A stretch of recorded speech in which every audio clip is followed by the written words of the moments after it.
Welcome to the Elokus podcast. This is class number 19 in the discourse Shalach Lecha Anashim, which is the fifth discourse in the great book B'Shashek Dimu, and we're holding in middle chapter 20. This is class number 3 in chapter 20.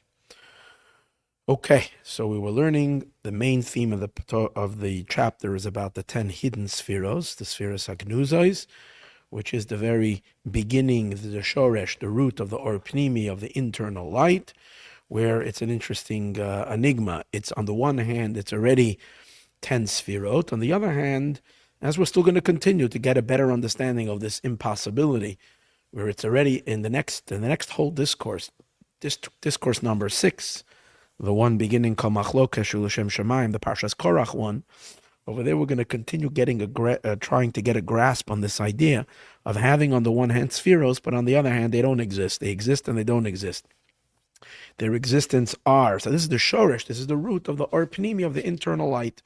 And we learned in this chapter 20 now, he's explaining that level, since in general, or pnimi is also associated with the Torah, because when you measure up Torah versus mitzvot, Torah is or pnimi, it comes inside, it internalizes, it's something we study, we learn, it's meant to go into the vessels, versus mitzvahs is something that we surrender to, it's a commandment, it's an armakav, it's an encompassing light, it's called a garment, versus the Torah, which is called food, which goes inside. So in the Torah itself, this level of Torah is what we're learning about, is the deepest, most essential secrets of the Torah that are not possible to be revealed. And this is the level in Torah which is called Adam. This is the level that's called Loy Adam. Torah in general is called Adam. Adam meaning man. This level is called Loy Adam. It's where man meets not man. Meaning the concept of man, which is internalized energies, converges with the level that's above man. So the essence of the Torah is on this very, very lofty level, and this is what he referred to earlier, the secrets of the secrets, and it also corresponds geographically to the areas of it's called the desert of Torah. Just like desert, the wilderness is not inhabitable by people. So too, this level of Torah, we don't have a grasp. Humans don't have a grasp on it. However, even this level of Torah, we learned yesterday, is going to be revealed in the time of Mashiach, when Tamei Torah are going to be revealed. And the real inyan of Tamei Torah, Tamei is the reasons of Torah, but over here, reasons are not so much to be understood as an intellectual reason, but rather it's to be understood as the quintessential pleasure of Torah. As on such a lofty level, like we learned yesterday. Again, you can all listen to chapter number 18, to class number 18. Sorry, not chapter 18, but class 18 in this mimer, the previous class, where we discussed that there are levels of pleasure. Generally, pleasure emerges outward from its essential state into all the other powers, and we experience little squeezed juice of the pleasure that goes into all the various different powers, whether it's the pleasure that comes by understanding an idea, the pleasure that comes by feeling a rich emotion, the pleasure that comes by hearing beautiful music or seeing a beautiful sight, an amazing scenery, a beautiful sunset, the pleasure that comes in taste, all kinds of pleasures that there are in everything physical and all the experiences that we have. But all of that is not the essence of pleasure. The essence of pleasure is the pleasure in life itself. But because it's so essential at that level, because it's so unspecified, it's very subliminal. What is it called? Subliminal. It means it's very, very soft and very, very silent, and it's a state that, we all live within this pleasure. Constant pleasure of life is constant. It's in the background. And it keeps us probably waking up every morning. It keeps us in the ball. I guess this is where, when there's an interruption in this pleasure, a person really loses their will, their excitement, their drive in life itself. But you don't feel it as a pleasure. But it's a constant. It's there. It's powerful. It drives all desire and all will and so on and so forth. But it's so all embracing, all encompassing, and so fundamental and essential that it is not felt. Because to feel something, it needs to become to feel something in our consciousness, in our vessels, in our containers, it needs to become a little bit more narrow. Like we were learning earlier, that every revelation has to become narrowed down into a certain sphera. Because every gilui, every revelation requires a sphera meaning some kind of specific, some kind of definition in order to that it expresses itself in. But when something is so limitless and so undefined, it's very hard to feel. So imagine that level in God's Torah, God's essential pleasure as he has within himself. That the Torah originates in this level. And that's the highest pleasure of Torah, which now it's above and beyond us. And in the days of Mashiach, this incredible, the last words we learned in the Maimer, is going to come bahasaga, in grasping. That's not just in grasping, but in grasping the substance. I guess now, even though when I was learning this, it made absolutely no sense in my mind. How can that be? What are we talking about? We're talking about the essential pleasure of the essence of God, of the essence. It's like God experiencing himself, the pleasure of his own life force, of his own beingness. Now, it's very important to realize, once it's pleasure, it's already expression, already experience. And there is deeper than that, which we're going to learn about today. There is deeper than pleasure. There is the essence itself. But the experience, the first experience of that essence as it makes its way into a gilui, into a revelation of ourselves, from ourselves. And when regarding God, it would mean from Hashem in himself. But that comes as a pleasure, but a very, very not felt pleasure, as we discussed earlier, because it's so infinite, it's so undefined, it's so unspecified. It's abilti murgash, it's not felt. But if that's the case, how in the world is that being revealed to us? And not only being revealed to us, but revealed to us in a manner of hasaga samahus, not only that we know about it, but that we can actually experience the substance of it. Obviously, number one, we can't experience that unless we become him. As long as we are we can't experience that. That goes without a question. So we become him. But then how can we finite beings with our limited bodies become him? Well, that's the secret of Dira B'Tachtonim. This was the answer I gave to myself that made sense of this. Well, that's the whole point of the whole purpose of creation, that we always learn that God's essence should be revealed in this world. So part of that revelation of God's essence into our reality is that this level of essential pleasure, which is the essence of the Torah, the Tamei Torah, the secrets of the Torah, will be fully manifest and fully revealed in our kelim. That's what it means to have a home in this world, to be revealed in kelim, in vessels. Okay, so this is to kind of summarize where we were holding. Let's continue further. And he says that's called the midbar, that's called the desert of Torah. Now we continue after the parentheses. Again, this is in chapter 20. Remember we said that the planet Earth that is meant, and in planet Earth itself, we're not talking about ocean, we're talking about dry land. In dry land, there's three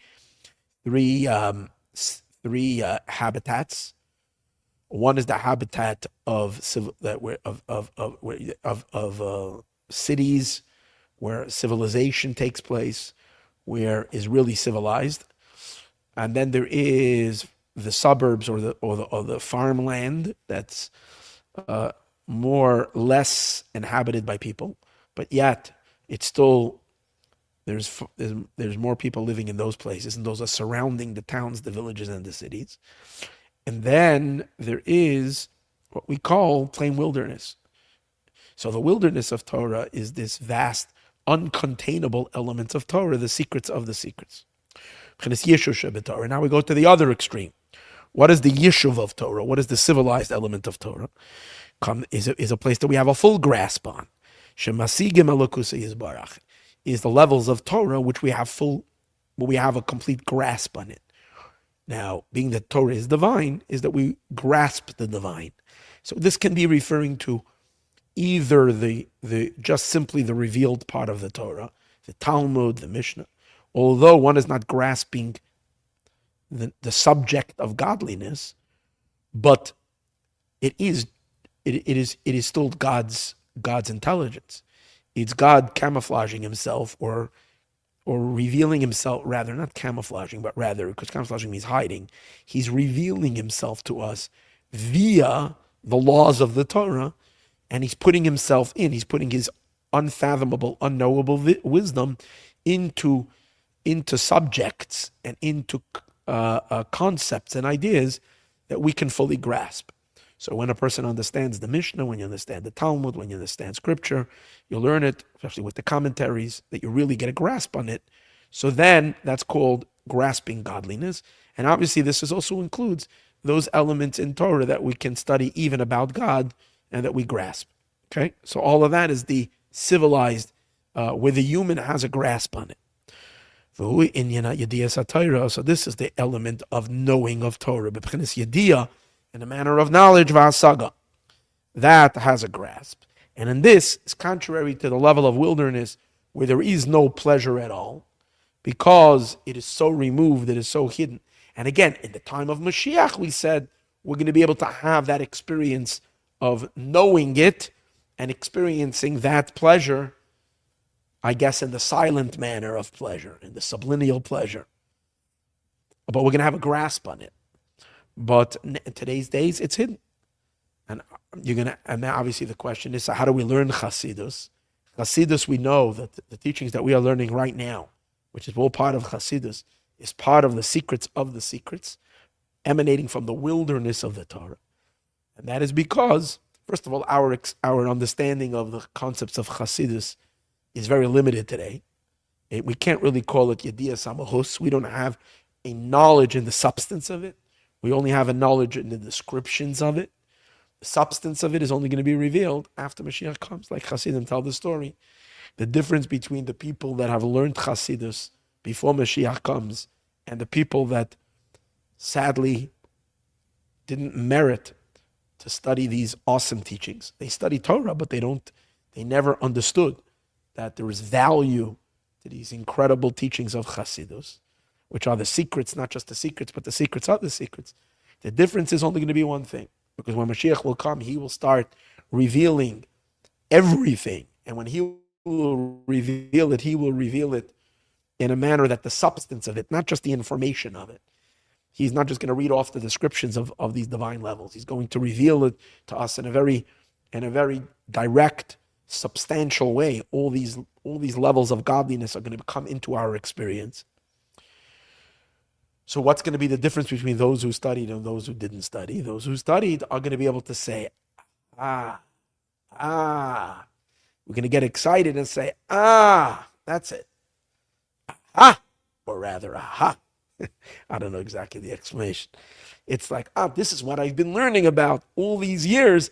Now I know what, so this is what it is.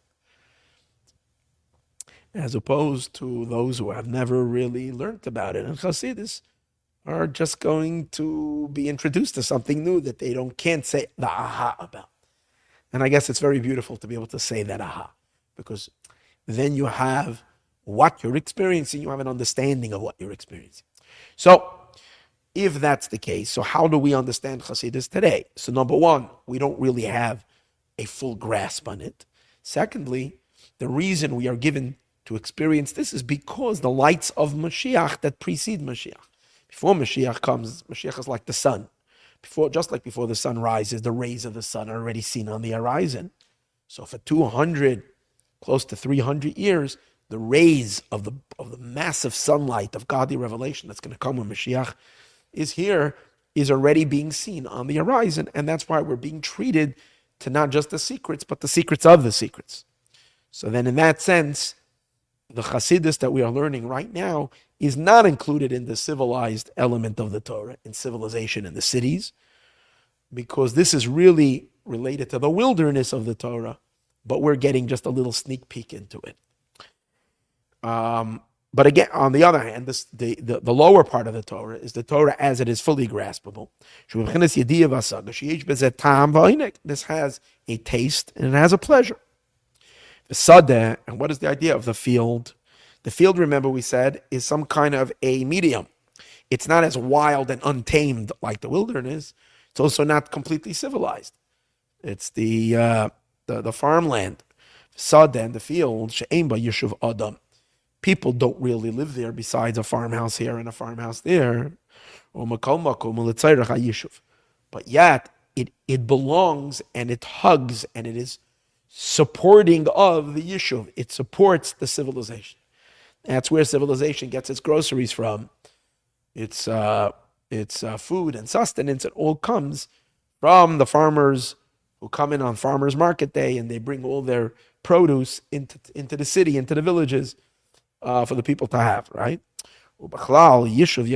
So therefore, this too gets included in the more civilized part of the world.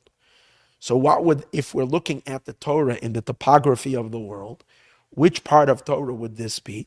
So this would be an element of Torah that is on the one hand still mystical. It's not fully digestible, fully graspable, but to a certain degree it does give us some pleasure and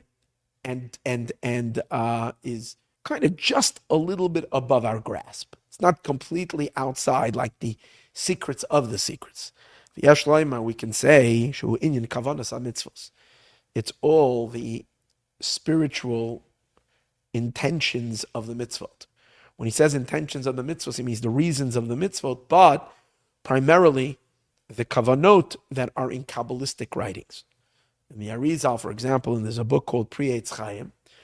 The book of Pri Eitz Chaim is the Arizal, gives us in every mitzvah throughout the year, for instance, what are the meditations that one should have when you eat the matzah on Pesach by night? What is happening when you're saying Kiddush Friday night or Passover night when you eat the matzah? What kind of intentions should you have when you're dipping in a mikveh? What kind of thoughts should you have when you're blowing the shofar? And so forth. It's these mystical concepts and ideas that are called the kavanot, the intentions of the mitzvahs. The kavanas of the mitzvahs, which are primarily a Kabbalistic part of Torah. So they belong to the secrets, but not to the secrets of the secrets. The secrets of the secrets was revealed only from the Baal Shem Tov and onward as a foretaste for the secrets of the secrets that are going to be revealed in Torah Shel Mashiach and the Torah of Mashiach. So these kavanas mitzvahs, they are the in-between. The yeshloim mashuini kavanas mitzvahs, these are the intentions of the mitzvahs. Even though shezau gamkein hasaga, that we can have some grasp. If one studies Kabbalah, one can get a pretty decent understanding on the whole range of sfirot and so on and so forth. And obviously, if you just peek into the books, it sounds like it's gibberish. Sounds totally beyond our understanding. But there are yeshivas of mekubalim, people who study this, and they have a good, a pretty well knowledge base to get an understanding of when you're doing this mitzvah, you're causing this unification between these two attributes, between those two names of God. You're drawing this type of energy. This is the type of effect it has on the world and or on your soul, and so on and so forth. Makol Makam, he says, so there is Gamken Asaga, there is some kind of a grasp there. Makol Makam, nevertheless, you can't compare it to the knowledge of the Torah, like the Talmud and so on and so forth. She'ikra Hasaga over here, it's primarily Hasaga. It's meant for full-fledged grasping and full-fledged digestion, full-fledged internalization. Now, the higher element of Torah, so we have the lowest element of Torah, where we can have full grasp and full understanding, and therefore a full pleasurable experience. We have a more removed element of Torah, a transcendental element of Torah, which are the mystical teachings of Kabbalah, primarily as they relate to the intentions of the mitzvahs, the kavanot of the mitzvahs. And then there is even a higher level called the secrets of the secrets, which is only going to be revealed in the future, the inner pleasure of God. The Torah in its origins, the essence originating in the essence Sfirat HaGnuzais, and therefore it's not possible to understand it because it has no definitions. Remember, the 10 Sfiras HaGnuzais are not really defined. That's why they're all, even though they're 10, they're really one. It's like all the definitions are not really definitions. So therefore we can't grasp it. If we can't grasp it, we can't really have a conscious experiential pleasure. So we don't have pleasure in it. Yet, an interesting thing. This very, very lofty level, which again, we might say it's so lofty that it's hidden from us. If it's hidden, it's hidden. So why are we even talking about it? The answer is, it's revealed to us. We see Chassidus has been given to us. But even when we learn Chassidus, we learn, some of the core principles of Chassidus, not just some of them. The essential subject, which is God himself, is not grasped in our minds. So, but what does it drive us to? So he's going to say an interesting idea, that from studying the midbar of Torah, from interacting with this wilderness of Torah, Zeu Sheba, this is what comes, I guess this means, the way I understand it, is that this drives us, by us somehow sensing or experiencing or touching this very, very lofty level of Torah. It inspires, it drives us, ba'asiyah b'payil mamish. It drives us to do mitzvahs, and in the literal sense, mibli sheyirtze ba'atam v'tainuk, without seeking the pleasure and the reason of the mitzvah, rak lasos ritzayno yizbarach, but rather to do God's will. You see, the great proliferation of Kabbalah in the days of the Arizal created great mystics who were very, very highly sensitive to spirituality and had a very, very great experience in their in Judaism in general and in their doing of the mitzvot. In every mitzvah, it wasn't just an action, a doing of an action. It was filled with deep meditation of all the permutations of God's name, which gives them a tremendous sense of satisfaction.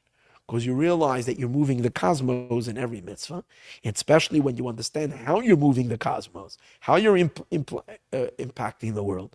So this was a Kabbalistic, this is a result of Kabbalah, is to seek to experience the inner spiritual energies that are contained in every mitzvah. Then comes the Baal Shem Tov and the Hasidic masters, and they bring even a higher level of Torah into our peripheral, into our vision, into our sight.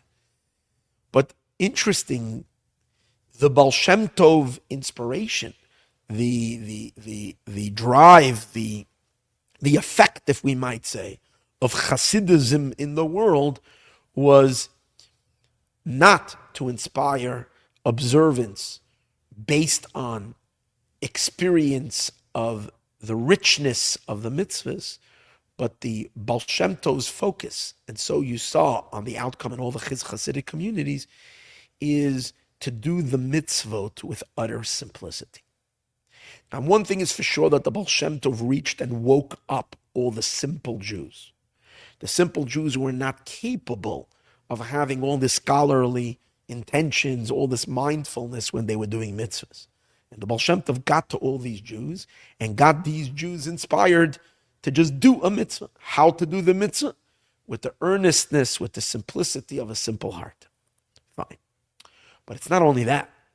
It's even the great scholars and Kabbalists and mystics who found their way, or the Baal Shem Tov found them, or the students of the Baal Shem Tov reached these individuals. They had a metamorphosis in their service. They transformed their service, and instead of these people seeking mystical experience when they did mitzvahs, they were more interested, these individuals, to do a mitzvah, and they were envious of the simple Jew who can just do the mitzvah with simple obedience because God said so. And they would try as hard as they can that at least while they're doing the mitzvah, to not get carried away with all the information that they know about the spiritual energies of the mitzvah, and just cast that aside and just do the mitzvah because God said so. And that is highlighted by the teachings of Chassidus. So it's really interesting. When you're going deeper and higher, and you're getting to a much more inner, higher, essential place in Torah, in the pleasure of Torah, you're getting into not just the secrets are projected, the projected element of Torah. You're getting to the light of the Torah, while the light of the Torah, it's still in the source. That's the whole idea of the or of the Esa Spheres Agnuzais, the 10 hidden spheres, which we're learning over here. That's the level of Midbar, which is the level of pleasure that's not felt. So it's precisely from this place, you would think you're seeking for more experience because you're touching the essence of the light. So that should be more of an illumination. The interesting thing is that at this point, you're not seeking illumination. You're not seeking light. You're not seeking exhilaration. It's driving the person to a simple deed and action. And the doing of the mitzvah out of just because God said so. Gone is the experience. We move away from the experience. We're moving more to the simple action. As if what you're out to have is just an action without any higher intention, because you don't want to lose the purity of just doing the will. The intention is the will that God said to do the mitzvah. And that is satisfying to the soul. That's it. And the question is why? Why would the deepest part of Torah, instead of enriching the experience with all the sweetness and ecstasy and the light that could be experienced in a mitzvah, to turn the person away from all of that and turn back to the simple obedience? Because he's being very short over here, so I'm trying to kind of fill in, and I hope with God's help I'm not messing this up and I'm teaching this correctly. But this is the way I'm seeing it and experiencing this, or thinking of as I'm learning this, is that because the light on this level is still embedded in the essence, and as we spoke earlier, the 10 spheros, they exist as light, but they're still one with the source. So they feel the source and less themselves. So they're not about the light, they're about the source. And even if there's pleasure, it's not really a pleasure that's pleasure, as we spoke earlier. It's a very silent pleasure. It's a very non-descriptive pleasure. It's a very not felt pleasure. It's a very subtle, almost subliminal pleasure. Subliminal pleasure. I don't know if I'm saying the word right. Subliminal pleasure, yeah. That experience is related. That experience is related because the light is still in the essence. And the mitzvah itself, the commandment itself, is coming from God's essence. See, all the pleasure that there is in a mitzvah is it's like, think about the sun and the rays of the sun. The pleasure of the mitzvah, the reasons of the mitzvah, the excitement of the mitzvah, all of that is from the rays of the sun. It's from the light of God. But the mitzvah itself, the action itself, is rooted in God's essence. And that's why when you hit the essence, and which part of Torah do you hit the essence of the Torah? It's where that. So again, Torah, even at its highest point, is still experience. It's pleasure. It's pleasure, it's delight, it's reason. But this is the point where the ray meets the source of the ray, meets the luminary itself. The illumination meets the luminary. And therefore, what dominates over here is the luminary more than the illumination. So the illumination gets like lost in the luminary itself. And it appreciates the luminary itself. It appreciates. The luminary itself is not the appreciation of the luminary. It's just the luminary. So essence is just the essence, not the experience of essence. This is the experience of essence. It's the revelation of essence. Since it's the revelation of essence, but it still appreciates essence. So it appreciates just the act of the mitzvah. This will explain to us something incredible. Many people in the world who don't know what Chabad is have the impression that Chabad, they're not deep people. Chabad is very you want to study, you want to learn, you want to become enriched. You got to go to the more learned part of the Jewish people, go to the Lithuanian community, go to yeshiva world. That's where they study, that's where they learn. But Chabad, they're great Chabad, but Chabad is very mitzvah, very action-oriented. And good for them. But it's good for simple people. It's good for people that don't have a rich understanding of Judaism. But anybody that has any understanding, deeper understanding, knows that nothing can be farther than the truth. And the proof is in the pudding. If you're with me in this class, especially if you studied the last probably 110 classes with us, maybe 115 already, these 5 discourses, you see how incredibly deep and rich and unbelievably the knowledge of Chabad, and we haven't even scratched the surface of this monumentous discourse, right? We have barely got a crumb. It's so incredibly deep and rich. And yet, precisely from this level of Torah, it's precisely the Chabadniks who are out getting Jews to do an action. And even if the person is not at all ready for any experience, he's not ready for any Torah, he's not ready, doesn't give you more than 3 minutes, put the tefillin on in literally a minute and a half. And for the Chabadnik, that's all he needs. You made his day. He put on the tefillin with this Jew. He got a Jew to do an act of a mitzvah without any intention at all. And not only is the Chabadnik happy, but the Chabadnik is actually envious of this simple Jew who did the mitzvah with such a purity of just doing the mitzvah. Because God, the guy is not observant, never did the mitzvah, and he did the mitzvah. Such an experience you don't have in anywhere else other than the Chabadnik. And the reason for that is because it's precisely the quintessence of Torah, as it is rooted in the very essence that appreciates the action itself. As he's going to say over here. Again, umid p'chinas midbar shebetorah. It's the midbar part of the Torah. Zesh sheba. This is what drives us beyond the Kabbalists' world of meditation on kavanot, intentions, the spiritual energies that are flowing in the mitzvah. That's all the fireworks of the mitzvah. But the one who's in touch with the yechida of the Torah, the midbar of the Torah, is what interests him or her is asiyah b'poel mamish, the action of the mitzvah itself. You're not seeking the reason, you're not seeking the pleasure. To do the will. And this is what Samuel was a Chabadnik. Okay, Shmuel Hanavi, the prophet, says to King Saul.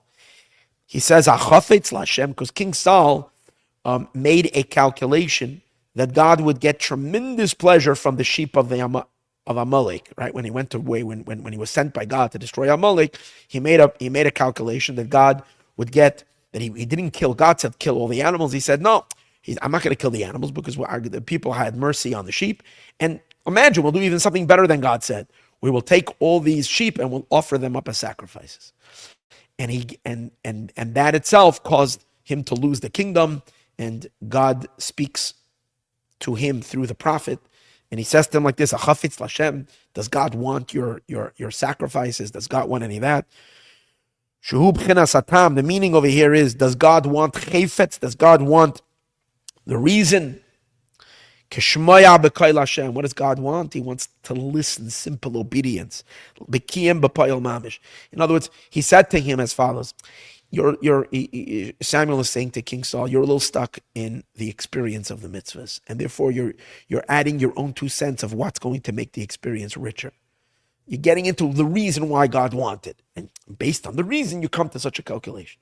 But when you're doing a mitzvah, you have to go beyond any reason, even the deepest reason, and just follow the will of God, the commandment itself. And if you would be doing it with simple obedience to the commandment, you would not have miscalculated. Because if we listen to the actual commandment, just the commandment, then we're safe. All the calculations is because we start understanding reasons, and once you have reasons, we can start, coming up with, if the reason is like this, then maybe it's going to be a little prettier the other way, or nicer. As he says, without any reason at all. And he's going to say that from this level of midbar comes of Torah, comes the appreciation of the simple act of a mitzvah, which is what the land of Canaan means. The land of Israel, the land of Canaan, what that spiritually represents. But Be'ezus Hashem, we will leave this for the next class.